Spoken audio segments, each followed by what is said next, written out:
我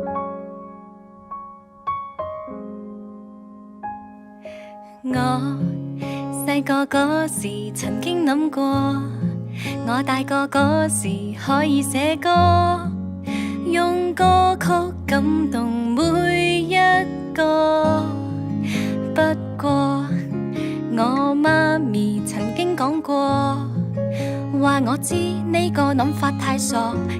因為用咗1年時間去諗點樣去改建一個地鋪，做一個合法正規嘅小劇場，先至可以做到呢一個差唔多每日都上演嘅《我們的青春日誌》嘅演出。咁我自己10年前英國做戲劇，其實見到外國嗰啲音樂劇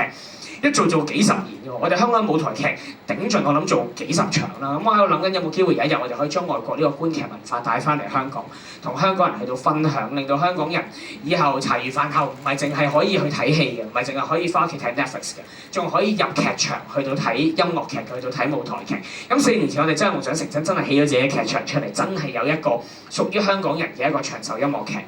大家都知道香港舞台劇嘅市場其實非常之細，我哋希望借住一個差唔多每日都上演嘅舞台劇，將睇音樂劇呢樣嘢變成香港人一個新嘅長期娛樂選項。所以如果大家今日睇完呢個戲，認同我哋嘅理念嘅，或者喜歡呢個劇目嘅，希望你哋可以從唔同途徑大力將呢件事推廣，可以俾更加多人知道，一傳十，十傳百。希望因為你哋嘅推廣、你哋嘅參與，令到呢一個音樂劇真係可以邁向800場、900場、1000場嘅演出。咁因為咧有好多嘅旅客咧，越嚟越多旅客嚟睇呢個音樂劇啦。咁但係睇完之後，佢哋發覺自己係睇唔明嘅。咁所以我哋嚟緊咧就會有字幕嘅加持啦。咁啊，希望呢一個字幕亦都係可以令到呢一度變成一個大家嚟香港亦都可以做嘅一個小小嘅一個地標。咁我們的青春日誌咧，其實做咗4年嘅時間嚟。咁我覺得一個長壽音樂劇不能夠完全做到我哋嘅宏願，話想慢慢改變香港人嘅觀劇文化，我哋需要俾多啲唔同嘅題材香港嘅觀眾。所以喺上年年底，我哋喺西環嗰邊起咗我哋第2個劇場。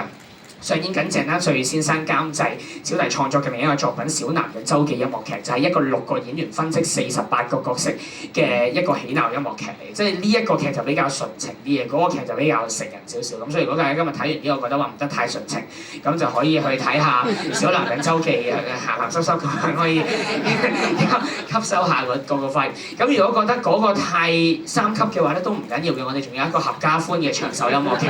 就係喺香港藝術中心做緊，係一個小朋友主演，但係一啲都唔小朋友，其實係適合大人同埋家長睇嘅一個叫做《童話帝國》嘅合家歡音樂劇。咁而家每個 weekend， 頭先佢哋而家都喺嗰邊開緊 show， 我哋每個 weekend 都喺藝術中心嗰邊去做緊嘅，因為藝術中心好好啦，俾咗2年嘅檔期我哋去做一個駐場嘅演出啦。咁我哋去做咁多long run 嘅音樂，其實都係想將音樂劇或者劇場呢樣嘢慢慢融入去香港人嘅生活裏面，所以都希望大家除咗青春日誌之外，亦都可以支持埋我哋其他嘅劇目咧。而我們的青春日誌咧，其實同步有2個外傳咧，而家係每個星期都上演緊嘅。逢星期1晚咧就會有仁德風暴喺你哋場刊有介紹㗎啦，就係講頭先同阿嚴校長開會嗰3個老師爭上位，係一個教員室嘅宮鬥式嘅喜鬧音樂劇嚟，咁大家亦都非常歡迎嚟支持啦。另外有一個咧就喺出邊 Coast Coffee 嘅實體店嗰度做，係一個沉浸式嘅餐飲劇場，講高立人嘅外傳，係一個獨腳戲嚟嘅。咁啱啱黃浩然完成咗佢嘅場次啦，而家沈振軒做緊佢嘅演出啦。嚟緊9月底開始，強尼大哥咧就會接手喺出邊嘅 cafe 嗰度咧，繼續去將高立人呢個故仔去到延續落去嘅。咁我哋希望提供多啲唔同種類啦，沉浸式也好，小劇場、大劇院也好，多啲唔同種類嘅演出俾香港嘅觀眾啦，令到大家